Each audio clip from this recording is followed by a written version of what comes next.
First Watch Now. What you need to know from the Cochise County Sheriff's Office. Hosted by Cochise County Public Information Officers Carol Kappas and Grady Butler.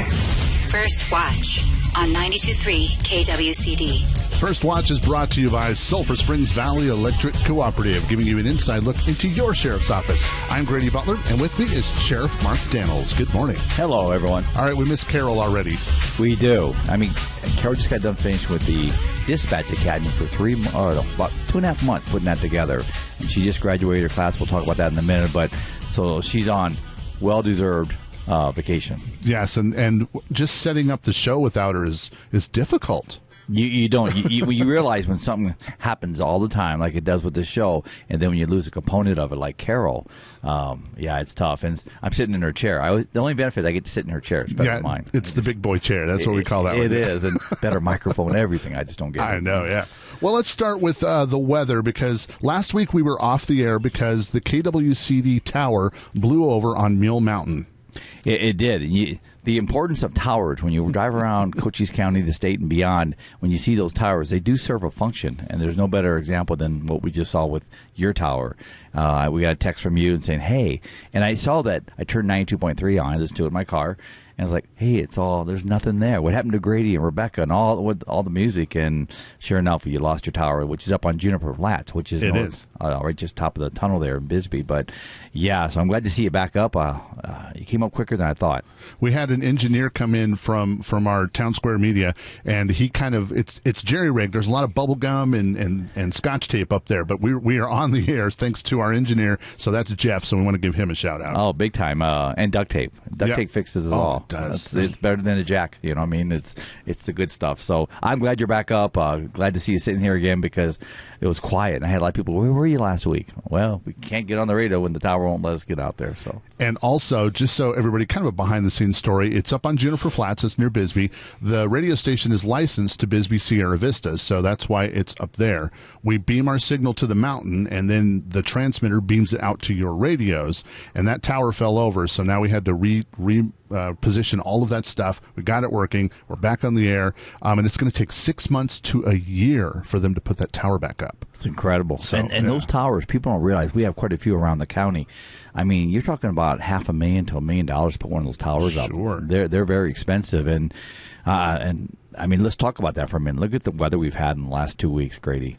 I mean, with the wind, the cold. Look how cold it is. 25 degrees. We're in March. That's too cold. It's too cold. I mean, I came out yesterday morning to go to work at 6:30. I had meetings, and my car was dead. The starter fried on my sheriff's car. So I'm out there trying to get this thing going, and 30 minutes later, I'm frozen like a popsicle, and then you got the snow. I mean, it's like a whole different time. It's like Mother Nature's not happy with us. I don't know.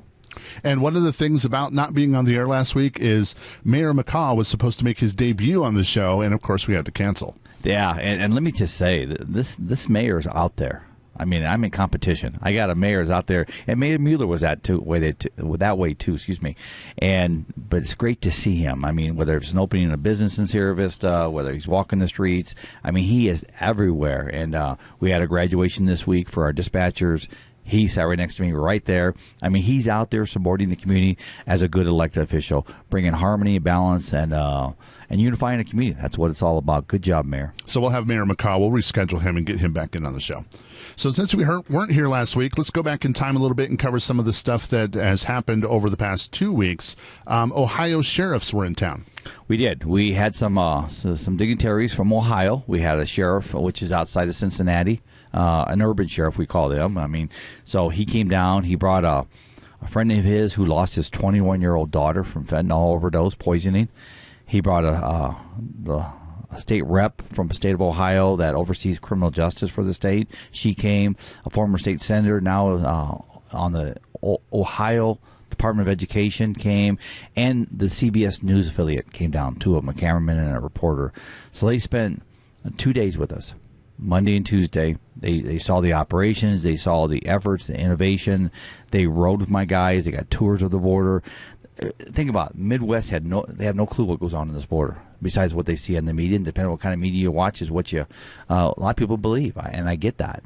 So it concluded on Tuesday night. I met them. We went out, and worked with our criminal interdiction team that does the smuggling to keep these smugglers from endangering the citizens and keeping them out of cities so they don't crash into cars. Everything. They got great interdiction plans. I'm so proud of them. But we had 4 or 5 pursuits that day. The last one ended with a car. They made a stop. 6 of them jump out of the bed of the pickup. Car takes off, coming back into the city. It's down by Douglas. We ended up spiking the vehicle twice. And for the vehicle, then we had to grapple it, which means we hooked the axle with a rope, and then it's like fishing, pulling it back in, or some cowboy stuff, if you want to call it a little bit. But the car ended up flipping because the rim broke off the axle and flipped. There was 3 in the bed. They came out of the back of the bed and got ejected. They weren't seriously injured, and they were all migrants. They came across the border that were being smuggled. Once again, it goes back to, goes back to what's happening on this border is not just impacting Cochise County, it's impacting this country.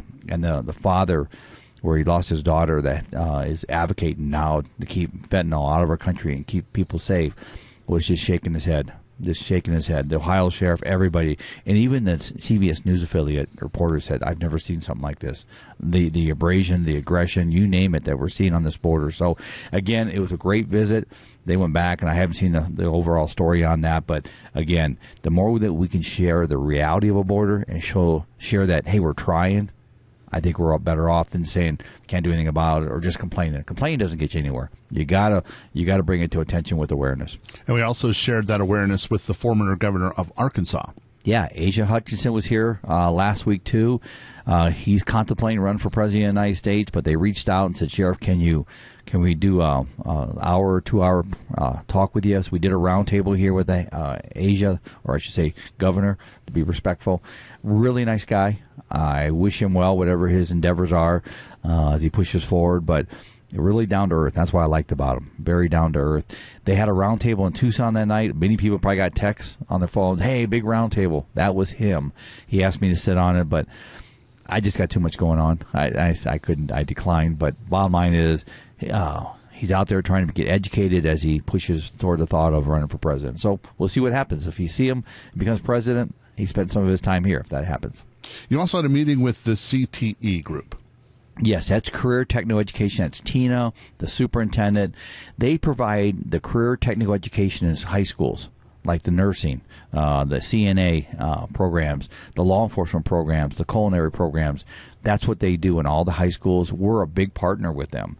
So we met with them. We try to meet annually. We met with them and some of the instructors pretty much to renew our commitment, because this is part of our homegrown recruitment retention is if we can grab young people going to school and keep them here in our jail that we talk about all the time, Grady, keep them as deputies, keep them working our support staff, we're doing something very good because they grew up here. This is their homes, their families. The chances of them leaving us is less than if we pull them from somewhere else. So we have a great partnership with the CTE programs around the high school. I know Buena is going to be graduating their kids here.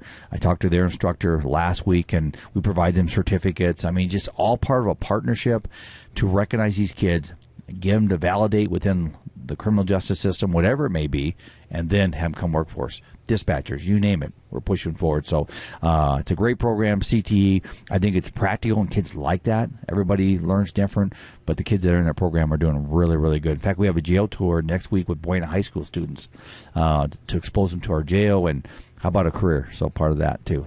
And the career, as a deputy, you start at 21, but you can start in the jail at 18 years old. So it's a great way to begin your career, even if you plan to transition into deputy, or you can stay in the career as a detention officer. I was telling Carol the other day, you look, we got several of my wrestlers. One's a deputy, started in jail, now just became a deputy.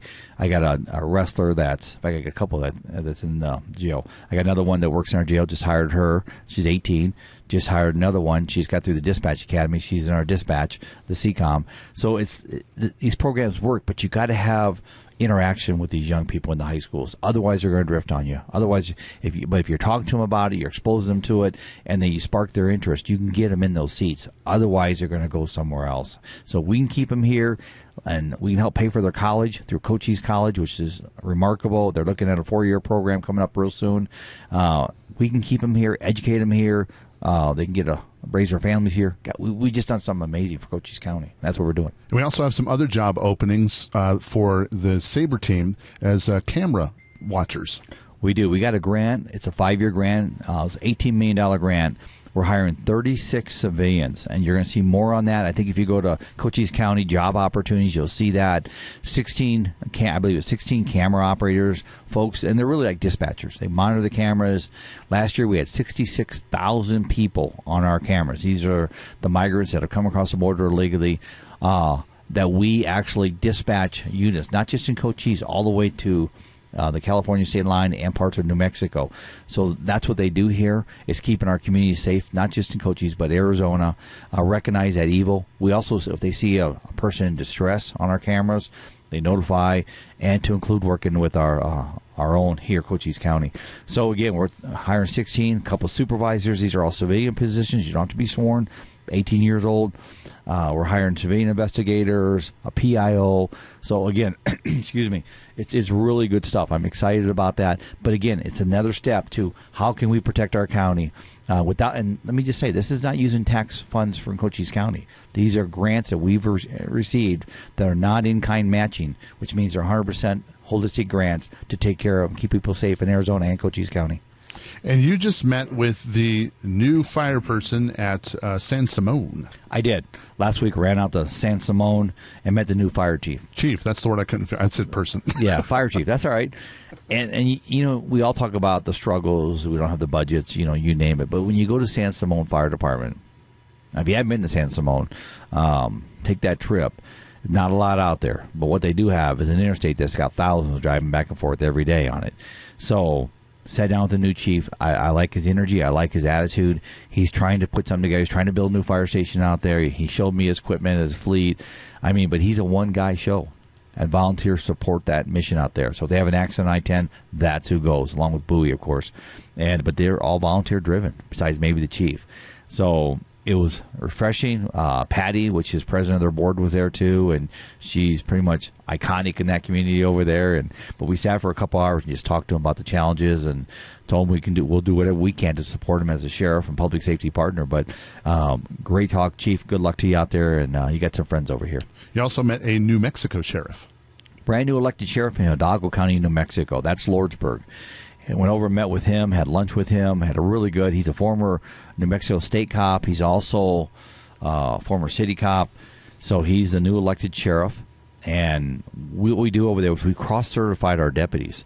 So in Portal, for example, if there's a domestic, if there's a critical in-progress call, a bad accident out there, the transparent state line between New Mexico and Arizona won't stop our deputies from getting there and helping out these people in need. And so that's something we do. Plus, it helps us protect my deputies need a backup unit. In Rodeo, they got a deputy sitting over there. Within minutes, he can get one instead of coming out of Wilcox or Douglas. So, again, it's just a force multiplier to enhance public safety in that side of the county, which has always been challenged. It's always been challenged. You got Portal, the community, you got San Simon, and there's not a whole lot out there. It's very sparse. So having a sheriff that wants to work with you, and so we're looking forward. We're going to be cross-certifying here ourselves real soon here on that. And let's congratulate our newest Spelling Bee champion. Yes, I had the honor with Judge Cardinal and Judge Kelleher and Miss Jackie Clay, who sets this up, and Cynthia and everybody that puts that together. They had their annual Spelling Bee, and there was like 15, 16 kids from all over Cochise County schools, but it was great. They did awesome. They did. And Melanie at the chamber, she does she proctors the words. Toughest job in the world. I'm telling you, Melanie, you do awesome. Toughest job, though, to go out there and actually say the words, and then they ask for definitions. They ask for meaning, all that. But in third place this year from Cochise School was Mary Cocaran, and I hope I said that right. And then in second place from Sierra Vista School District was Quinn Humphreys. And winning it all was Isabel Gavin from Veritas Christian Community School. So she will move on now to state competition. So keep an eye on Isabel, and congratulations to all three. Congratulations to all of them. There was one, I got to talk about once a kid. I think he was in third grade, from 8-year-old, 9-year-old, whatever it was, from Fort Huachuca schools. I mean, he brought his little teddy bear as like security. The kid got to the to top 5. Wow. Incredible little speller. We're going to see him back, and we're going to see him. I tell him as a spelling champ. I foresee that coming, but they all did amazing. And seeing these kids up, this is no different than a wrestling match, a basketball game, football game. They practice, and they're getting out there and they're exposing themselves with that competition. So good for them. I wish Isabel well. And earlier we talked about the CCOM graduation for the Academy. So let's talk about Carol did such a great job with that, and it finally came to fruition this week. Yeah, Carol planted that seed, excuse me, in a time of need where we need dispatchers. I mean, call it retention, call it recruitment, call it challenges in law enforcement. Either way, or public safety, I should say. Either way, we needed it. Carol popped this idea, and I want to give a big shout-out to Dr. J.D. Rottweiler from Cochise College, Dr. Brooks, and all the staff, Crystal Wheeler, all the staff over at Cochise College to make this a reality. Carol and I met with him, and Dr. Brooks said, this is what we need. We need it. And within 2.5 months, we had this up and running. In fact, less than that. And we graduated 13 communicators, professionals that obtained numerous certificates I'd never even heard of. And it was a nice graduation. Thank you to the community. Thank you to all the law enforcement, police chiefs, fire chiefs, our our JPA board from CCOM. Everybody showed up to support these new graduates, and whether they're going to work in some, not all of them are going to work in CCOM. Some are going to go to Douglas PD, which is our backup center, and some will go to different places. But either way, they got the opportunity, and now they got certificates for dispatching through Cochise College. They got college credits. And it was just so nice to see that. So Carol and Tammy Jo is the Deputy Director for Emergency Services, for putting that on. And they spent a lot of time over there making sure the test, making sure that they were there on time, all the administrative work, and making sure they had lineup of instructors to teach. So great. It was a nice deal. And there is a new interim director of CCOM as well. Yes, and that is Tammy Jo Wilkins. She's a Deputy Director. She's the interim director right now. At the helm over at CCOM, and hearing good things. We wish her well. I mean, she's like any director position. There's a lot of challenges there, and we hope the shoe fits. We hope she can get down the road here. We'll evaluate her in months to come. But again, it goes back to that's the first line of public safety. It really is. And having the right person sitting there, having the right person be able to take command, be a voice of reason, calm and care, that's tough to do. When they're yelling at you for no reason, you don't even know these people, or they're in a dire strait and they need you to help them. And so, again, it's a tough job. So I commend all our communicators over at CCOM, and we're here to support them. We've started a process back in, late last year about our new jail district, and that's moving forward still. So where are we at in that process? We're going to be hitting the community next month, where we're going to be going out and talking to the community folks when it comes to the end of this month in April, but we're already pretty much doing that at community events. I was over in Sun Heights at a community event here last week. We're going to continue that effort to educate people on the facts, not opinions, but the facts, and so people, when they vote on May 16th, because they're going to get early ballots around April, when they start getting those early ballots, they're going to hopefully have some education so they can make a conscious decision. This is a half-cent sales tax, not a property tax. If you go to a property tax, number one, is selective for property owners, but number two, it's a lot more costly. And so this half-cent sales tax, which is an all-user tax throughout Cochise County, will help support bringing in $6 to about $10 million a year to help support a new jail. And that's what we need. And that money is defined only for detention. I can't go use it to go out and support a new program in the patrol. I can't do that. It's only to confine us to work in detention programs, medical, mental health, transport, personnel in the jail, construction, things like that in operation. So we're excited about it. I feel very good about it. We got to stay focused on the project. I mean, jail is the hub of the criminal justice system. It truly is. And one of the surveys that we did with the public that I continue, besides all officer and inmate safety, medical and mental health, the other top priority was quality of life for people in Cochise County, which means if we don't have a facility to put them in, what happens to them? They're back on the streets. Folks, we really got to take that into consideration. This jail's 40 years old. We've got our use out of it. It's time now that we step up and look and say, it's time for a new jail. So I feel positive about it. We've done our homework. We've done our due diligence. And now as a community building, it really is, a community-owned building, we need their help. Another thing we do our due diligence is trying to find grant money at places, and we've got some coming in. Yeah, we did. We just got $6 million for radios, and that's for all public safety, fire and police EMS, and then we got $2.2 million for interoperability. And what that means is we're going to take our robust system that was all grant funded, connect to the state and Yuma. So we'll have statewide communications in Cochise County. So what that means, if I have a deputy, Service to PD has an officer that's out of county somewhere, or Bisbee, doesn't matter, or an ambulance, and you're out of county, and say you're transporting somebody to a medical facility and something goes wrong, you have direct communications with our dispatch center. So when you're out there on Marsh Station Road, or you're out there north of Tucson, you have a direct communication for immediate assistance, which is just, it reduces liability, but it enhances officer and public safety, and that's a big thing. So having that ability, and we're all sharing the interoperability with that. After my 39 year, I'm in my 39th year, it's nice to finally see that happen, something we've all asked for. So we have come so far, and this is all through grant funds. And I'm proud to say this, the team and I, we've collected over $100 million in grants in the last 11 years since I've been sheriff. $100 million for a rural county. And I've been asked, how are you doing that, Sheriff? We're doing it through relationships with our partners and regionalizing things and pushing forward. These are costs, $100 million of costs that I've not asked the taxpayers in Cochise County to absorb. We've come out. And so we're doing our part. We're doing our part. So I'm very excited about that grant. It just got approved. So we're going to be pushing forward on that. I have here on my list a pursuit that happened this week. Was that the one you were talking about earlier, or is this a separate one? Yeah, they've been. I'll just say this: the pursuits are high right now. They are. You probably don't see as much on our Facebook. Some people say you put them all out there. Listen, with Carol being in the academy, it's been very tough to get all that information out there. My team, they work their butts off. They really do, and that takes extra time. So we got to prioritize what we do in a day, and the pursuits are out there. My new criminal interdiction team, my deputies, we have refocused our energy to stop these cars, working with our partners, the cities, the troopers, Border Patrol. I think we're doing an amazing job compared to a year ago. Do they all get caught? No. Do some in crashes? Yes, they do. But the reality is we're doing everything we can to keep citizens safe. And that's the bottom line. I'll continue to say it. And we're getting better at it. We're getting smarter at it. We have more equipment still on order.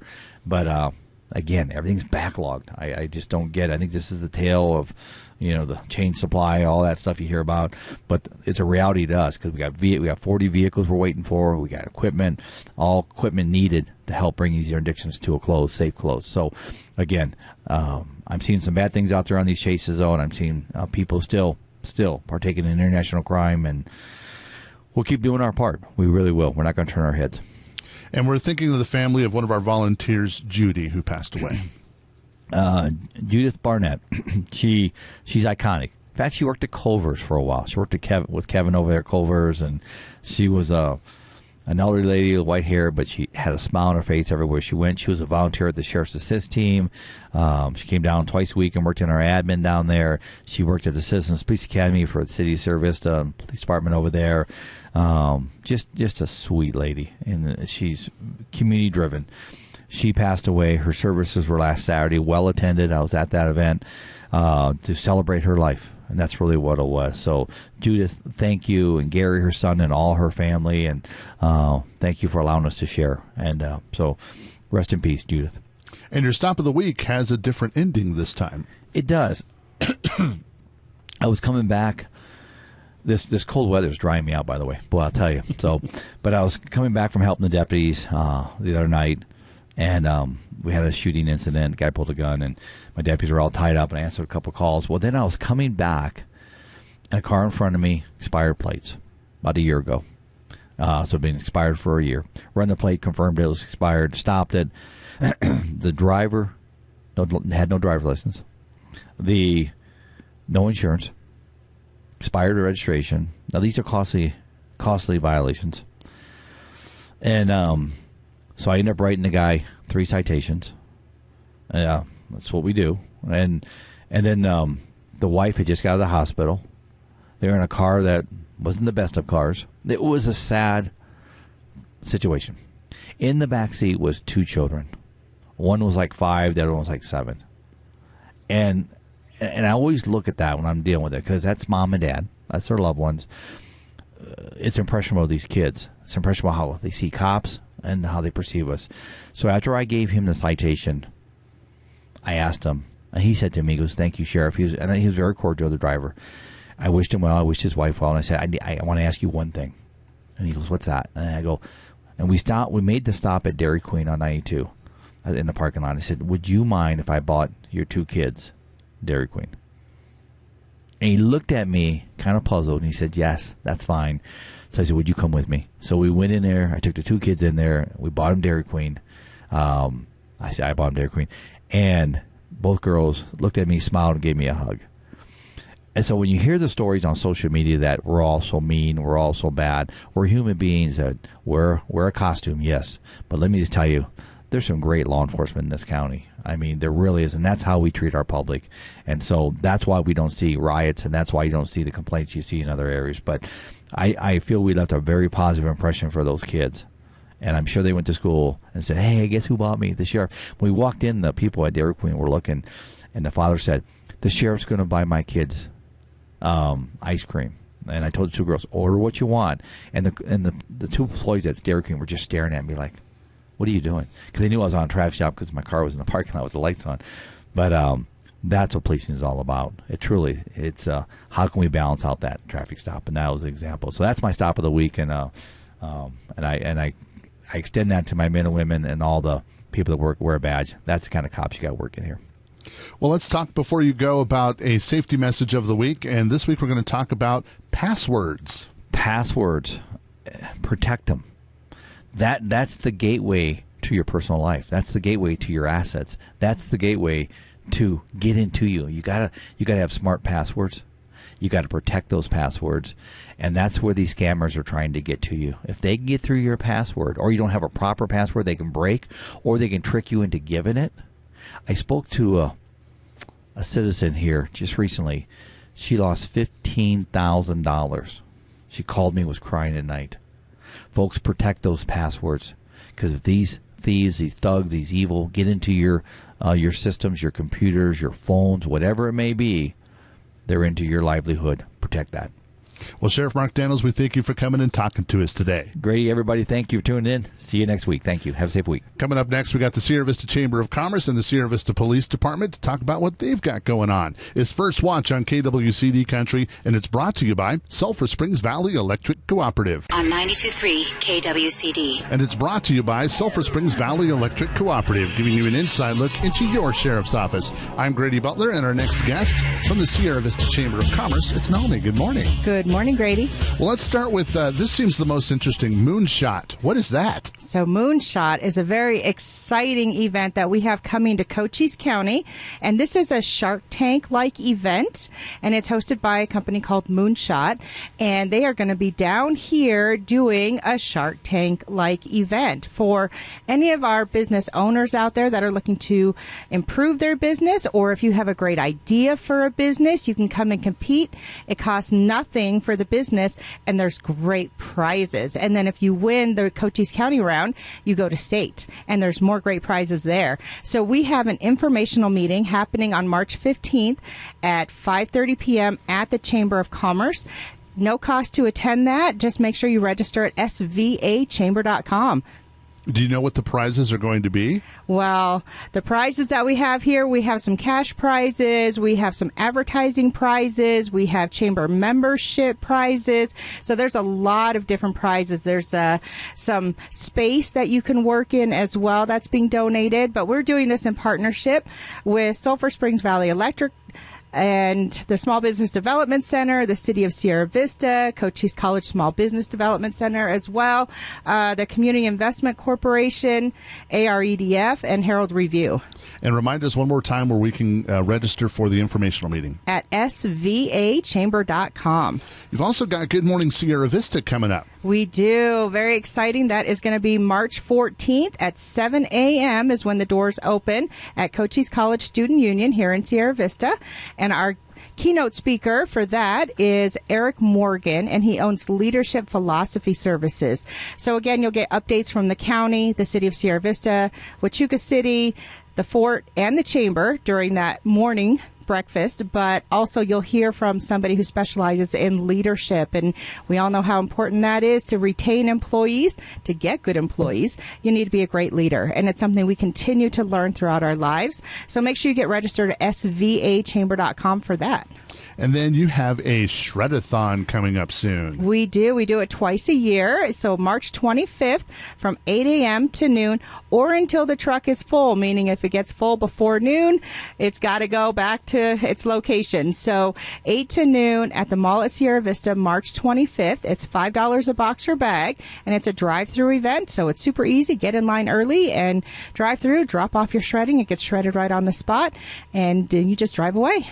And I understand you have a Cyber Tech Expo coming up. Tell us about that. We do, but quickly I want to shout out to Guild Mortgage for our Shred-a-thon. They're our exclusive sponsor for that. So we also have, this is new, a Cyber and Information Technology Contractor Expo coming up on April 6th at Cochise College Student Union. And the purpose of that is to really let our contractors show our community exactly what they do, the government contractors. We all live here, but we don't all know what happens on the fort.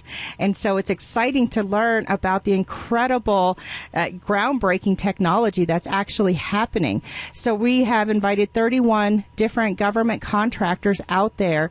So we invite the entire public, high school students, college students, please come out, see what they do. We're also going to have Cochise College out there, the University of Arizona College of Applied Sciences, and Arizona at Work. So if you see and talk to some contractor that you think, oh, that's something I want to do, we've got your educational path right into that career right here waiting for you. Again, that's April 6th. It'll be from 10 a.m. to 4 p.m. Just come over whenever you want, but we will have different contractors speaking in breakout rooms, and we'll be bringing you the topics of those and who's presenting as we finalize those. And then after that, you've got your awards gala coming up. We do. We do this annually. And so that is April 28th at Thunder Mountain Activity Center, 5:30 p.m. But what's exciting about that is we have, it's an awards gala. So we have different awards that you can actually go and nominate a different business for those awards right now. Nominations are open on our website. So you can nominate for Large Business of the Year, Small Business of the Year, Emerging Business. So that's any business that is 5 years old or younger. Community Impact Award for our nonprofits and community organizations. And then now we have an Excellence in Leadership Award. So please make sure you jump on and complete those nomination forms and then get registered for our gala on April 28th. And they need to be a chamber member. Correct. They do need to be a chamber member. But if you're wondering whether or not they're a chamber member, just jump on our website and go to our member directory, and you can look them up right in there and see if they're a chamber member. So how do they get a hold of you at the Sierra Vista Chamber of Commerce? So you can absolutely give us a call at 520-458-6940, or you can check out our emails. We have emails on our website for each of us, and that's svachamber.com. And I think that's about it. Or you can stop in. We're not open on Fridays, but you can certainly stop in on Monday, and we'll be there. All right. That's Melanie from the Sierra Vista Chamber of Commerce, and we thank you for coming and talking to us today. Thank you. Coming in next, we got Scott Borgstadt with the Sierra Vista Police Department to talk about what's happening over there. It's First Watch on KWCD Country, and it's brought to you by Sulphur Springs Valley Electric Cooperative. It's First Watch Now. Hosted by Public Information Officer Carol Kappas and Grady Butler. On 92.3 KWCD. And it's brought to you by Sulphur Springs Valley Electric Cooperative, giving you an inside look into your sheriff's office. I'm Grady Butler, and with me is our next guest from the Sierra Vista Police Department, Corporal Borgstadt. Good morning. Good morning. So you have a Shred-a-thon and Drug Take-Back Day coming up. When is that going to be? Oh, it's going to happen tomorrow. Tomorrow at Vets Park. We start at 8 o'clock and we go till noon or until the shred trucks are full. Sometimes that happens, sometimes it doesn't, but we have to put that caveat in there because, you know, people bring a lot of stuff to shred. We can't accept it after that. But, yeah, it's going to be at Vets Park on the west side. As you drive in, either off of Fry Boulevard or MLK, we'll have signs pointing the way.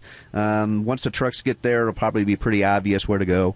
But Yeah, it's going to be great. It's drive-through. This is sponsored by the Sierra Vista Police Department, the Citizens Police Academy Associates, and the Arizona Attorney General's Office. And how much does it cost to get things shredded? Free. I love free. Yeah, it's That's free. good.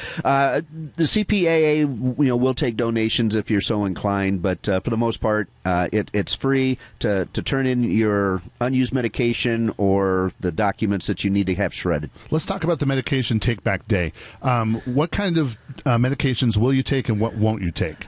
Thank you. What we'll take are anything like pills or capsules, stuff like that. Last year, just in pills and capsules, we took in darn near 100 pounds. It was amazing. What we can't accept are creams, liquids, syringes, asthma inhalers, that type of stuff. And it has to do with how the medication is destroyed. So we do have suggestions on how to get rid of that other stuff. If people need to know that, we'll inform them tomorrow about that. But yeah, basically pills and capsules. What about illegal drugs? It's funny that you say that.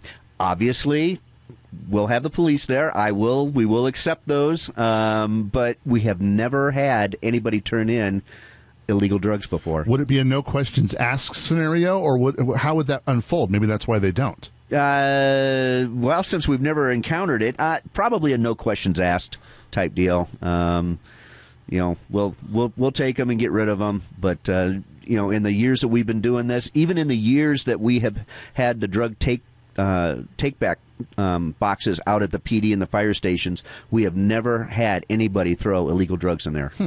Did we talk about needles yet? Yeah, we did. Okay. We can't accept needles. There are locations in Sierra Vista that will accept them. I think a couple of the pharmacies in town will accept used needles, but we're just not capable of taking them for this event. Let's talk about why it's important to shred your documents. Identity theft. Grady, that it runs rampant. The best thing to do is anything with your name, address, just get it shredded. It's the easiest thing to do. These trucks come in and they hold about 5,000 pounds apiece of shredded material, and they do it right there. They dump the stuff in there. You can hear the grinders going, and that way it's done, and it's done safely. And remind everybody why it's important for the drug take-back day as well. Well, a lot of folks don't know what to do with old medications. We've had people in the past, someone will pass away, they go to clean the cabinet out, and they don't know what to do with it. We do take that, at the Sierra Vista Police Department and the fire stations. We've had drug take-back boxes there for 10 years or better. But we don't want those getting into the environment. Dumping them in the landfill, it's not good for the environment. It seeps into the water supply and that. The safest way to do it is bring it in. We'll take care of it. We have an agreement with the DEA, and a couple of times a year we take all these medications and it's incinerated. Along with all the illegal drugs that are seized. But that way it's done safely and helps the environment. You also shouldn't have medicines that are in your medicine cabinet when kids are around as well. Yeah, that's true. A lot of times we'll get calls, that medication's missing or something like that. And, not a whole lot we can do with that because we can't prove who took it. But, even young kids, they put those tops on them that adults can't get open, but it seems like the kids can, So, anything that you've got that you don't need, that's expired, bring it out. We'll take care of it. All right, so it's a shred-a-thon, it's a drug take-back day, and it's tomorrow. Invite everybody out to participate. Thank you. It's going to be at Veterans Memorial Park on the west side of the park. We start at 8 o'clock and we go till noon or until the trucks are full. Well, Officer Borgstadt, we thank you for coming and talking to us today. Thanks, Grady. First Watch on KWCD Country. It's brought to you by Sulphur Springs Valley Electric Cooperative. You've been listening to First Watch with the Cochise County Sheriff's Office. Hosted by Cochise County Public Information Officers Carol Kappas and Grady Butler. Join us again next Friday morning, 7 to 8 a.m. First Watch. What you need to know from the Cochise County Sheriff's Office. Only on 90.